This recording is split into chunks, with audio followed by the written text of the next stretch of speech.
So what better way to test out the gimbal stability than mounting it to the basket right there on a city bike and taking it for a ride.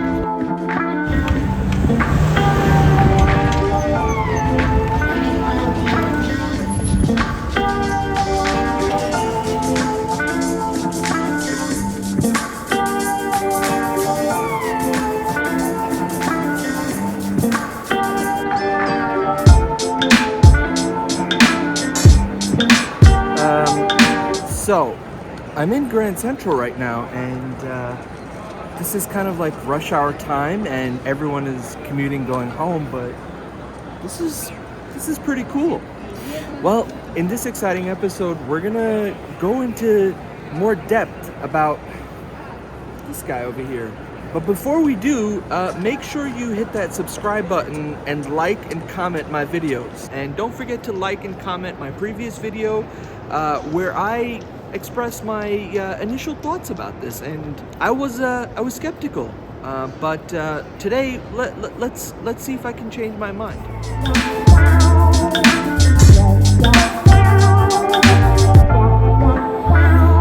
So another cool feature about the gimbal is that it has this thing called dynamic zoom. So you see that a lot in films where it looks like someone is standing still, but everything is zooming closer to them. So in order for us to use the dynamic zoom option right here, what we need to do is basically find a subject and, crop into it and then move out. I think that the clock right over there in the center is a great example of us trying to demonstrate the dynamic zoom capability of the OM5. So let me go ahead and set this up and show you what it looks like.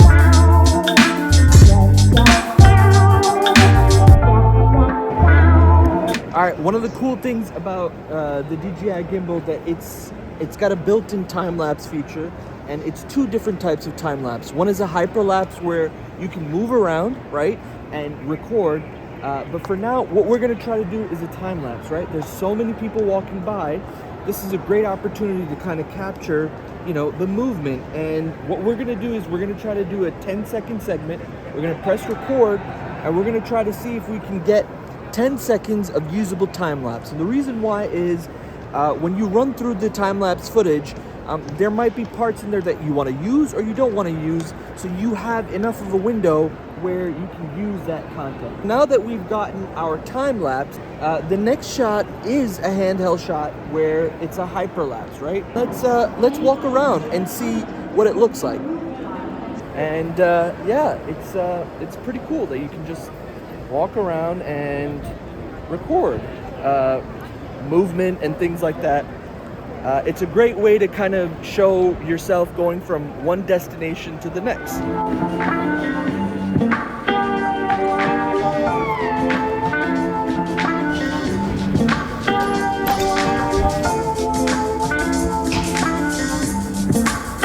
So I know there's enough people out there that have already tested the stability of the gimbal, but I want to try something different, and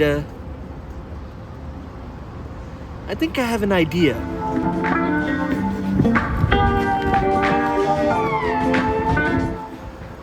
So what better way to test out the gimbal stability than mounting it to the basket right there on a city bike and taking it for a ride? Let's go ahead and try to see if we can do that.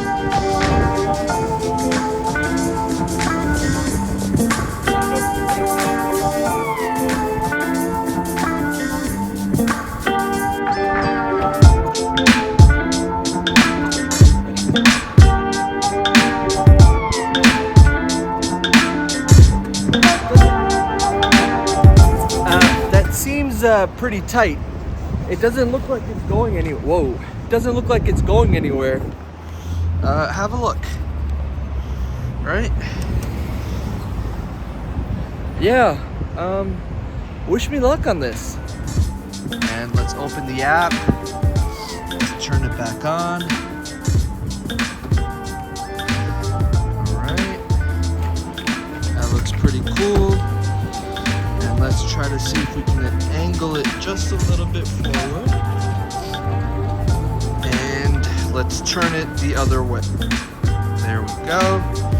And so that's where we're gonna go. And we'll try to see if this works.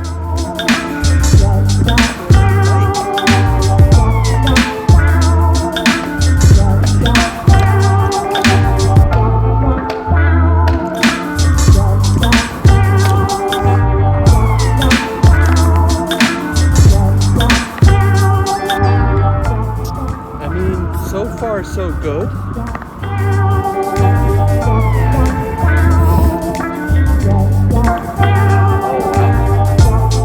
It is so cold. I'm riding around and I think it's doing a good job, but I am so scared that I might hit someone or something. But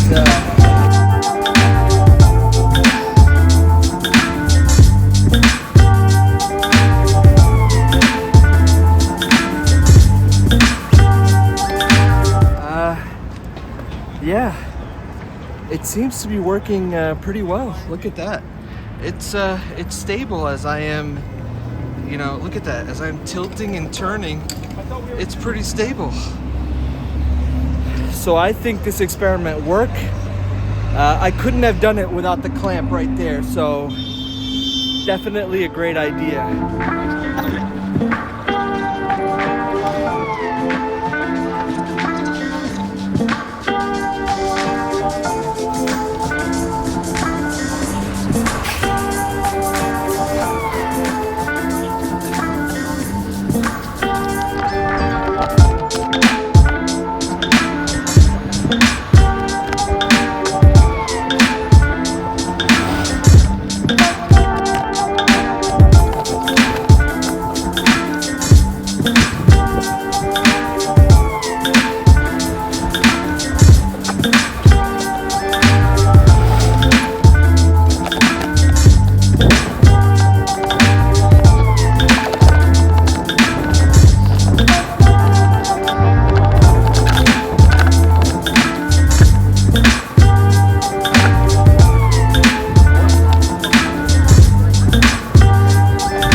Okay guys, I think that was pretty cool, mounting the DJI gimbal to the city bike.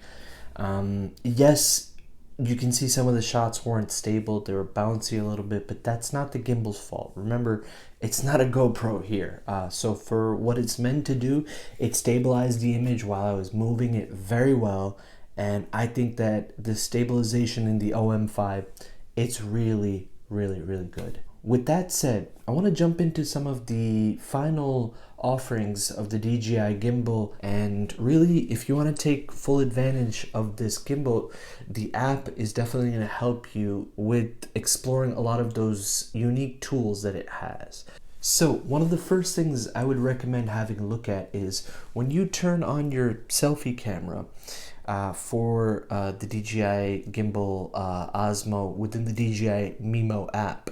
I know that's a mouthful, but one of the cool things that it does is that it has this basically follow along mode. I'm holding this in a fixed position, and as you can see, I'm moving my head, right?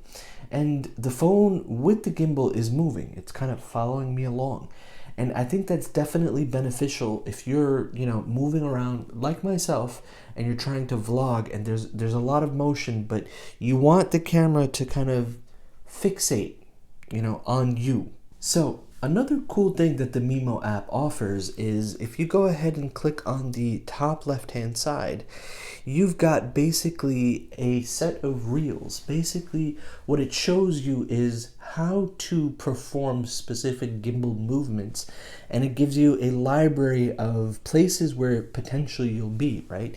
We're in the woods right now, we're strolling along. This is a great sequence for you to use to kind of get that kind of cinematic features that they're offering. So I'd say, yes, For some cinematographers that might be a bit gimmicky, but for someone like me that's, you know, a novice, a beginner, learning the ropes, I don't know really all the camera angles, I think this is beneficial to get a lot of these shot sequence together and teaching me how to record a lot better. Well guys, thank you for watching this exciting episode. Make sure to subscribe down below, hit that like button, leave your comments, let me know what you guys think of my overall progress. I'm putting in a lot of hard work into these videos, so I wanna, what more content would you like me to see? Do you want me to review more tech items like this?